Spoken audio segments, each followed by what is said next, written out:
shouldn't feel like you have to put lots of pressure on yourself to be something that, you are your best version just as you are. And I think it's important to just have that in your mindset for anything.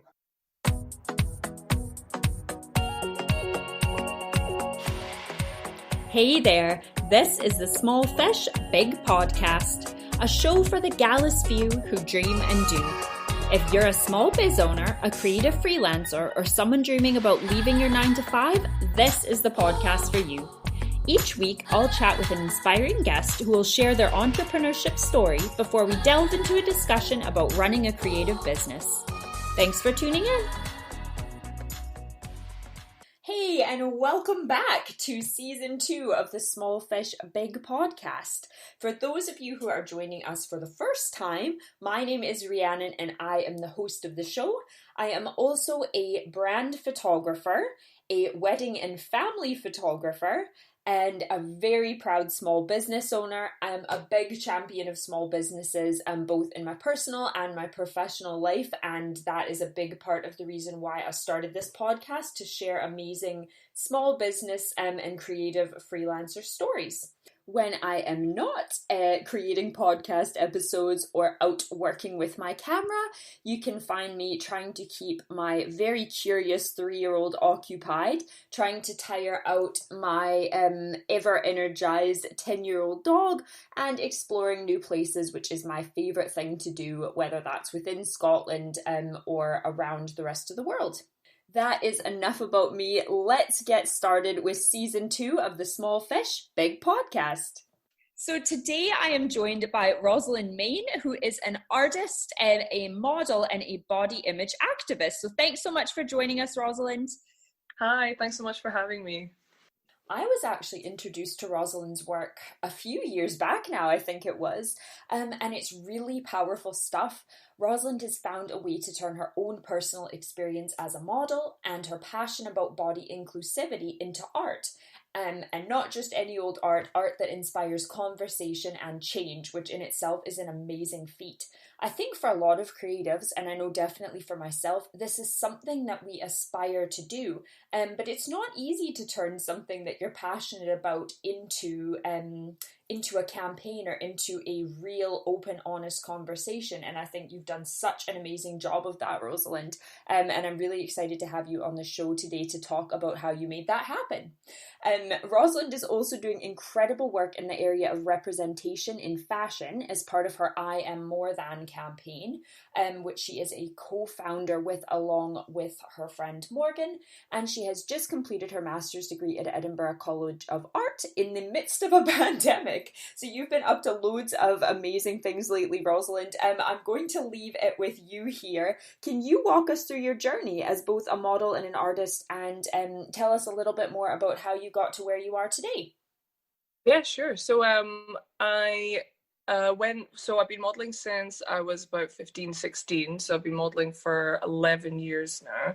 So, but throughout that time, I've also been doing stuff I've been going to university and working on art projects, and really just merging my interests as much as possible, because as much as I absolutely love modelling, art is my absolute passion, and I absolutely love just being involved in working with creatives as much as possible.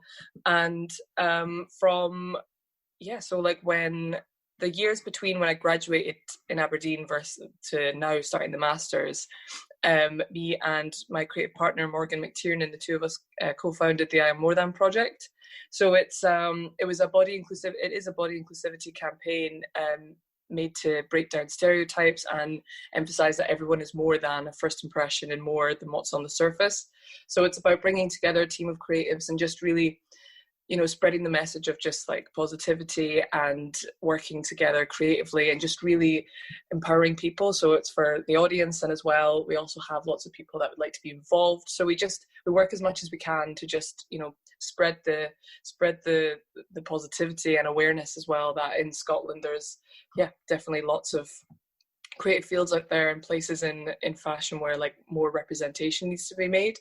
So with that, also I've been doing art projects on the same theme. So in my final year at university in Aberdeen, I looked at consumerist cultures and the female form, and was looking at work around that. So I specialised in ceramics. I made sort of milk cartons out of clay to represent like mass consumerism, but also making it more like solid. So it's less of a consume, dispose, and then buy again, just like tabloid magazines. So I put tabloid headlines on milk cartons to make it very like, you know, just of that time of just like everything is mass made and everything, but it's good to like just step back and just take it in.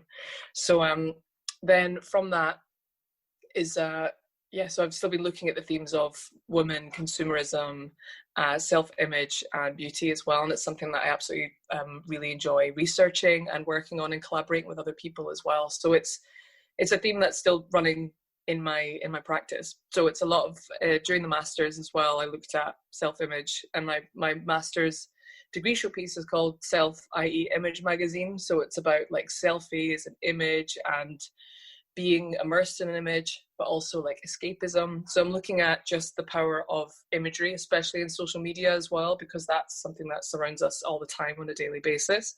So that's a big part of what I Am More Than is as well. So we look at ways in which, you know, social media is there, it's a tool, but also too much of it can be a bad thing. So we're looking at ways in which, you know, the healthy balance of everything being put online and also just trying to empower as many people as possible as well. So it's been an amazing journey so far, and just there's always new ideas coming up and more ways to work. And since I've specialized in photography for my masters, I've now got more I'm looking at it from like a different perspective as well, so I can actually be the photographer and be involved in shoots as well. So it's lots of different angles that that the campaign takes every few months, really.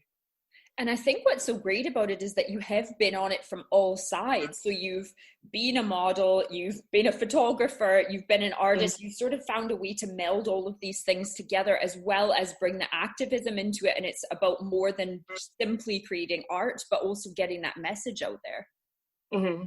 Yeah, definitely. And it's something where it's like being like doing modeling as well. It's like I've learned a lot about my own image as well, and just using that as a tool in my artwork, being like very self-aware and seeing which, because for my master's piece I looked at projected images over my own body and tried to, I really captured sort of twisting and turning and making myself less visible as just like a figure in my artwork. So it's about, you know, spending lots of years being like at the forefront of an image, and now being like, how do I like disappear in an image is what I'm looking at as well. So that's what I was looking at for the masters, sort of giving it a different angle into my research. I was actually looking at your Instagram account that you've created for your master's work, and it's really, really cool. I think as a fellow photographer, I don't often insert myself into the work. I've played around a little bit with self-portraits, but there's something very vulnerable about that, because you're creating art that you are also in. And I think it looks amazing what you're doing. It's really, really different. Thank you. Cheers. No, it's been yeah, it's been really because it was to do with, you know, lockdown as well, being like, how do I, you know, usually people go on holiday around about this time, and people want to, there's lots of things that have cancelled, and lots of, you know, lots of people's plans have been, you know, turned upside down. So I was looking at like, how do I leave without leaving, kind of thing. So it'd be like projected images of holidays once past, and like places that we've been to onto myself. So it's like, if I take a picture of that, it looks like I'm away, but I'm not actually. So it's that kind of step between what like Instagram versus reality kind of thing. So it's that theme that I think is it was definitely interesting to go into, especially during a time like now as well. So it was, I feel like in hindsight, especially being able to work over lockdown on artwork it's been good. And it's now something where I'm like, yeah, definitely want to continue on the theme of projected images and sort of transportation, because it's really, really interesting. Well, and it's funny you say that, because in terms of social media, I think that happens whether it's business or personal or whatever you're using social media for. It's the perception and what we want people to see.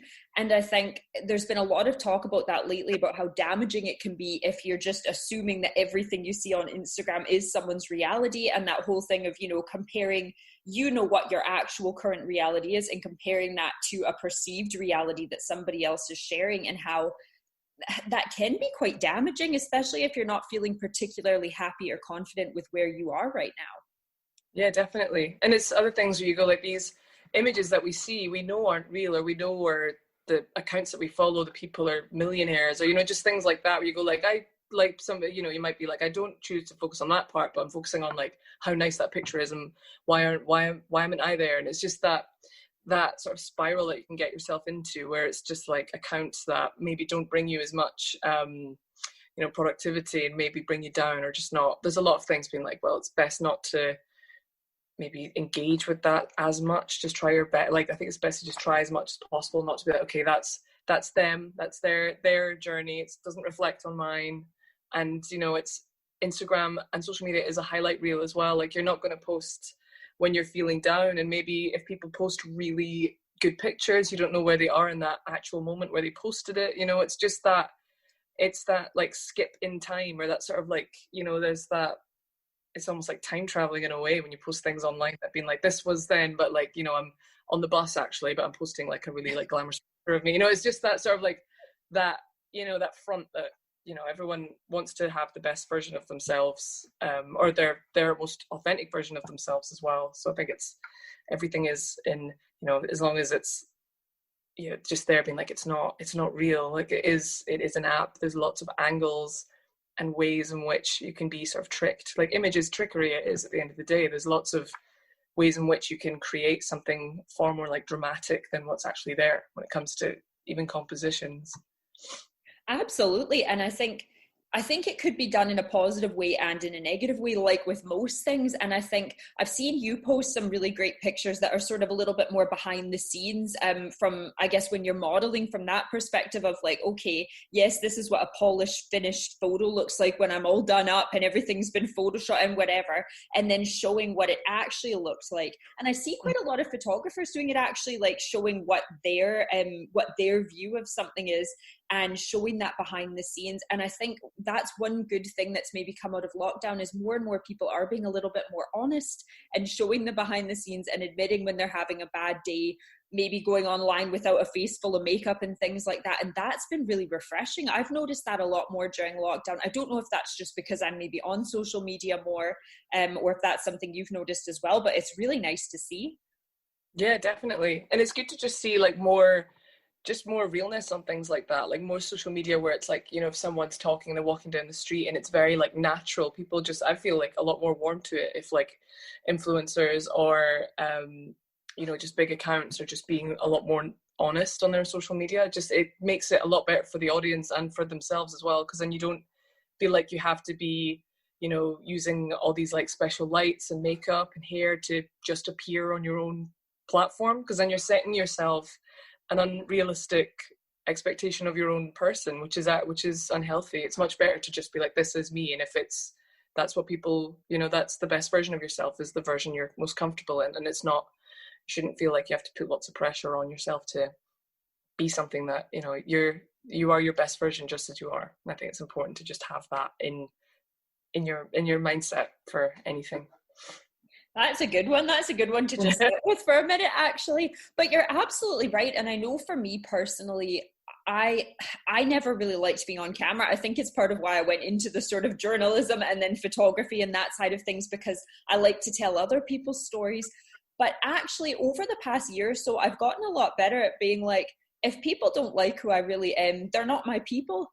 And whether that's from a personal perspective, in my personal life with friends and things, but also with my business, I used to be quite afraid to show my face or to come across a certain way, or to really share an honest opinion about something that was maybe a little bit more controversial. But actually, since I've done that, I've had a lot more engagement. I've had a lot more, I've made more sort of real connections with people and actually built relationships with people, because that's how you find like-minded people. That's how you find your people.